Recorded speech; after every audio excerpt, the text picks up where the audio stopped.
Of all the assignments Mr. Shoaf gave me in those early days when we were working together, personal development was probably my most challenging. Some things he taught me I caught on to right away, and some things took longer than I want to admit. This one I've been working on all these years, and I'm certainly not finished. I guess it is a lifetime project, seeing what you can become. Personal development is truly the key to the good life. You see, what you become is far more important than what you get. The most important question to ask on the job is not, what am I getting? The most important question is, what am I becoming?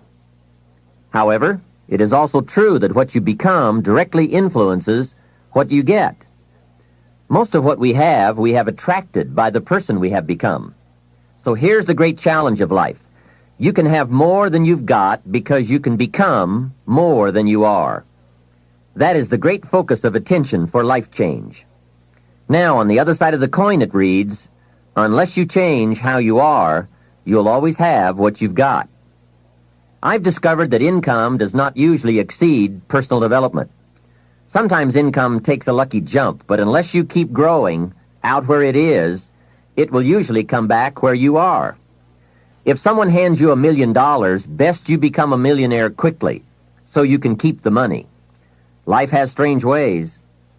A very rich man once said, if you took all the money in the world and divided it equally among everybody, it would soon all be back in the same pockets. I guess it is hard to keep what you haven't attracted by your own personal development. Personal development, how important. Remember, the major key to your better future is you. That's a sentence with a lot of value. I suggest you put it up somewhere for a while where you can see it every day, just to remind you as you put your day together. I call it the silent seminar. The major key to your better future is you. For a share of my life, I didn't understand the importance of that phrase. Among a lot of things I didn't understand back in those early days. Back then, some things used to puzzle me. I used to wonder why two people could work for the same company and one make twice as much money. Why would one person be paid $2,000 a month and the other person $4,000 if it was the same company, same product, same service, same training, same weather, same traffic? Maybe they were the same age and went to the same school. Wouldn't that be a puzzle? Why would one person do twice as well? Speaking economically, I know there are many ways to do well, but in this narrow area called compensation, what is the difference? What is the difference between $2,000 and $4,000 a month? And I don't mean $2,000. I could figure that out. Well, back then I tried to figure it out best I could. I thought time makes some of the difference. Some people do better because they have more time. I used to say, Harold ought to do well. He's got a lot of time. If I had all of Harold's time, I could do well. Now, that's got to be dumb, right? You can't get someone else's time. A man once said to me, if I had some extra time, I could make some extra money. I said, then you have to forget it. There isn't any more time. Where would you find any? Hey, when the clock strikes 12 midnight, that's about it. It's over.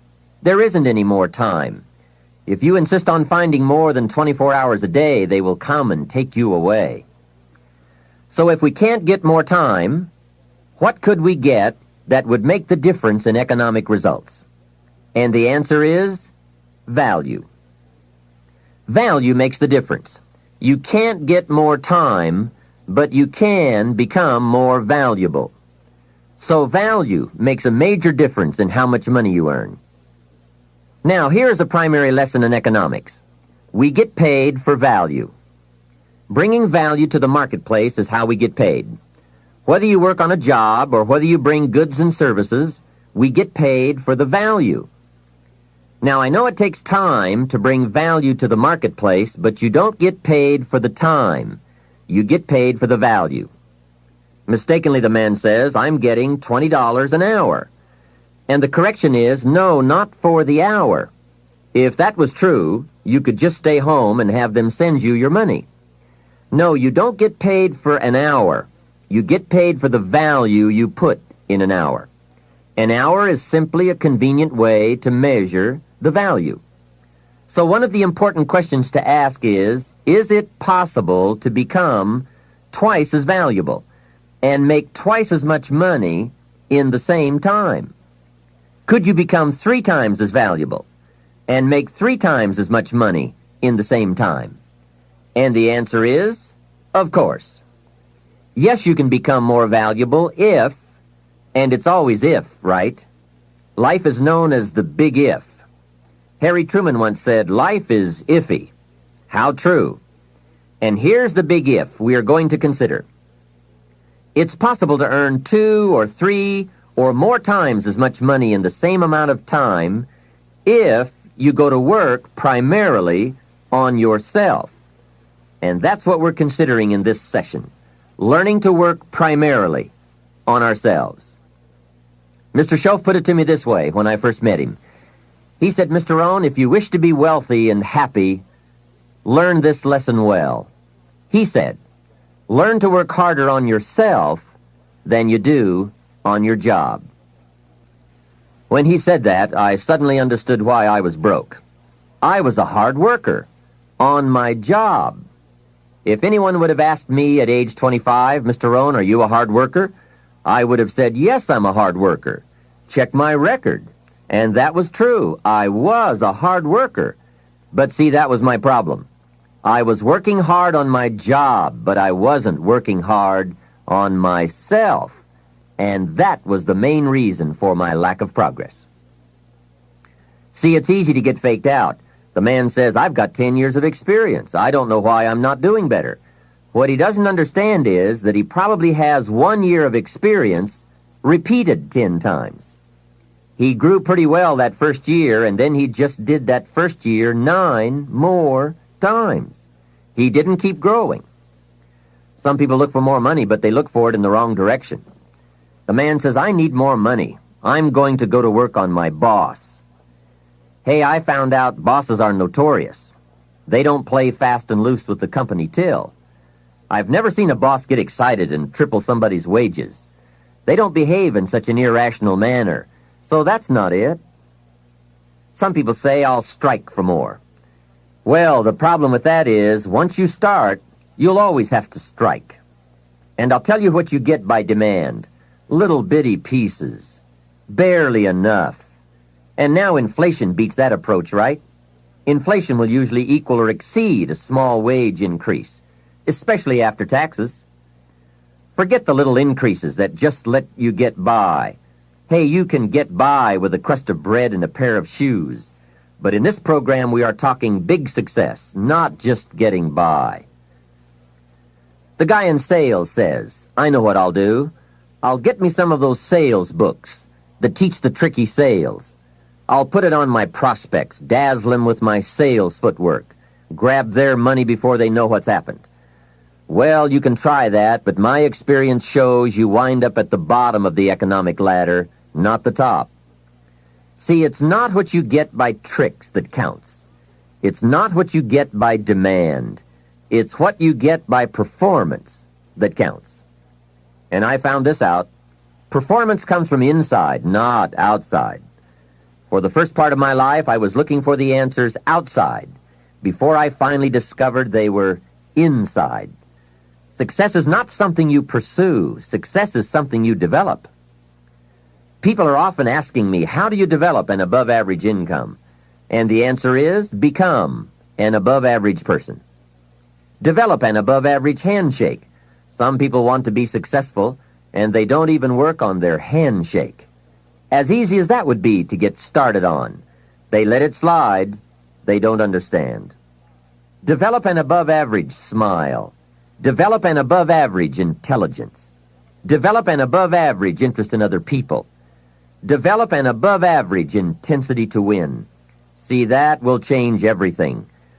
Probably one of the most frustrating experiences in life is looking for an above-average job with above-average pay without becoming an above-average person. It's called frustration. Mr. Shoaf one day gave me one of the most important statements of our entire association. I was giving him a rundown on how things hadn't worked out for me, and he said, Mr. Rohn, I have an answer for you if you will listen carefully. And listen carefully I did that day and for the next 5 years. If someone is wealthy and happy, you've got to listen. He said, Jim, I've only known you for a short time, but it is my honest opinion, for things to change for you, you've got to change. That was not quite the answer I was looking for, but that's the one he gave me. And now I bring it to you after pondering it all these years.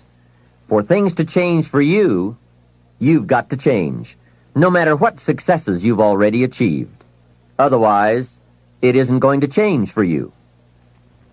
Before I met Mr. Shoaf, I used to say, I sure hope things will change.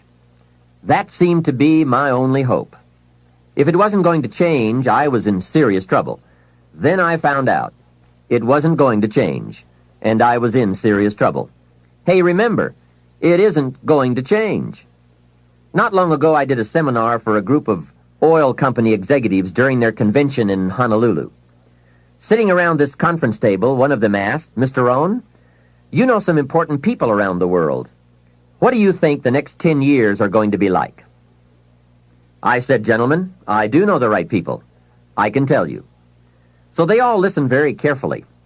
I said, gentlemen, based on the people I know, and from the best of my own experience, I've concluded that in the coming 10 years, it's going to be about like it's always been. Aren't you glad you're listening? I don't share that with just everybody. Now, I said that to make a point, but I also said it because it's accurate. It's going to be about like it's always been. The tide comes in, and then what? It goes out. For 6,500 years that we know of, called recorded history, and probably long before that. So it's not likely to change. It gets light, and then what? It turns dark for 6,000 years. We are not to be startled by that now. If the sun goes down and the man says, what's happened? What's happened? Surely he just got here, I guess. Hey, it always goes down about this time of day.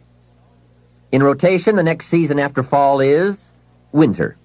And pray tell, how often does winter follow fall? Every time, without fail, for 6,000 years that we know of. Now, some winters are long and some are short. Some are difficult and some are easy. But they always come right after fall.